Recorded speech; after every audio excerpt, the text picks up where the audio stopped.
ఉన్నారు. నేను మీ సావిత్రి. బ్యాచిలర్స్ కూడా, వంట రాని వాళ్ళు కూడా సంగటిని ఈజీగా చేసుకోవచ్చు. దీన్ని నాటుకోడి పులుసులో తింటే అసలు టేస్ట్ వేరే లెవెల్గా ఉంటుంది. రెండే ఇంగ్రీడియంట్స్ తో మనం సంగటి ముద్దనైతే చేసేసేయచ్చు. సో ఇంకా వీడియోలోకి వచ్చేయండి. కొత్తగా నా యూట్యూబ్ ఛానల్ ని చూస్తున్నట్టయితే ఒక లైక్. సంగటి చేయడానికి నేను 1 గ్లాస్ ఆఫ్ రైస్ తీసుకుంటున్నా.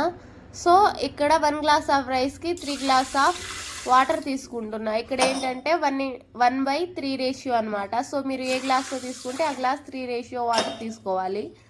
అండ్ తర్వాత వాటర్ని స్టవ్ మీద పెట్టుకొని ఉడికించుకోవాలి.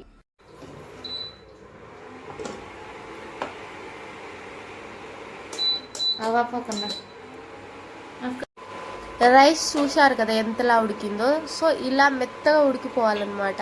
ఉడికిన తర్వాత నేను 1 గ్లాస్ ఆఫ్ రైస్ తీసుకున్నా కదా. సో 1 గ్లాస్ ఆఫ్ రైస్కి నేను 1/2 గ్లాస్ ఆఫ్ రాగి పిండిని తీసుకుంటున్నా. ఆ రాగి పిండిని ఇలా రైస్లో వేసేసి మూత పెట్టేయాలి. మూత పెట్టిన 5 మినిట్స్ రాగి పిండిని అలాగే వదిలేయాలన్నమాట. అది కొంచెం అబ్జర్వ్ చేసుకున్న తర్వాత రాగి పిండిని దించేసి, అంటే రైస్ని దించేసి తిప్పుతూనే ఉండాలి. మీ దగ్గర పప్పు గుత్తి ఉంటే దాంతో తిప్పండి, లేదంటే గంటె ఉన్నా సరిపోతుంది. తిప్పుతూనే ఉండాలి. తర్వాత అది మొత్తం మిక్స్ అయిన తర్వాత మళ్ళీ స్టవ్ మీద పెట్టి 5 మినిట్స్ అలా ఉంచిన తర్వాత అది మొత్తం మిక్స్ అయిపోతుంది.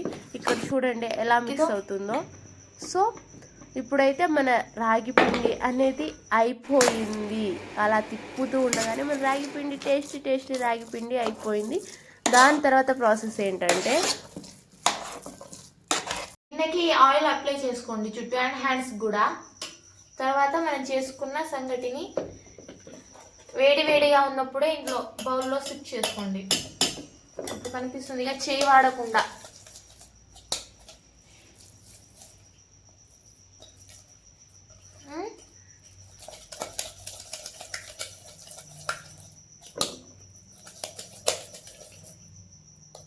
అయిపోయింది సంగటి.